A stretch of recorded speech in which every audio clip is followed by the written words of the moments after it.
L'Allemagne se trouve à un carrefour politique critique, avec un gouvernement affaibli et des perspectives d'élections anticipées qui pourraient redéfinir son paysage politique. Ce mercredi, le chancelier Olaf Scholz a pris la décision de limoger son ministre des Finances, Christian Lindner. Cette décision fait suite à des désaccords profonds au sein de la coalition, notamment sur la politique économique à mener. Mesdames et messieurs, je viens de demander au président le limogeage du ministre des Finances. Je me sens obligé de prendre cette mesure afin d'éviter des dégâts à notre pays. Nous avons besoin d'un gouvernement capable d'agir, qui a la force de prendre les décisions nécessaires pour notre pays. C'est ce qui était important pour moi ces 3 dernières années et c'est ce qui est important pour moi aujourd'hui. Après cette décision, j'ai fait une autre proposition globale aux partenaires de la coalition des démocrates libres sur la manière de combler l'écart budgétaire fédéral sans plonger notre pays dans le chaos. De son côté, le ministre des Finances limogé dénonce une rupture calculée de Scholz avec la coalition.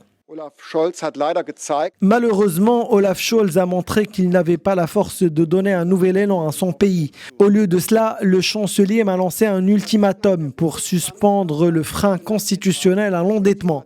Je ne pouvais pas le faire car j'aurais enfreint mon serment d'office. C'est pourquoi, lors de la réunion du comité de coalition, le chancelier a mis fin à la coopération avec moi et le parti. Sa déclaration soigneusement préparée prouve qu'Olaf Scholz ne visait plus un accord durable pour tout le monde, mais plutôt une rupture calculée de cette coalition.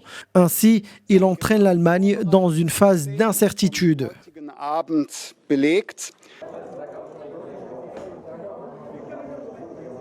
Les tensions au sein de la coalition portaient principalement sur la politique économique et budgétaire. Les libéraux du FDP prônaient une approche plus libérale, avec des réductions d'impôts et des dépenses sociales, tandis que les sociodémocrates et les Verts favorisaient une politique industrielle forte avec plus d'investissements publics. Face à cette crise, Olaf Scholz a annoncé qu'il poserait la question de confiance aux députés début janvier 2025. Cette démarche ouvre la voie à la possibilité d'élections législatives anticipées qui pourraient avoir lieu au plus tard à la fin du mois de mars 2025, soit environ 6 mois avant la date initialement prévue.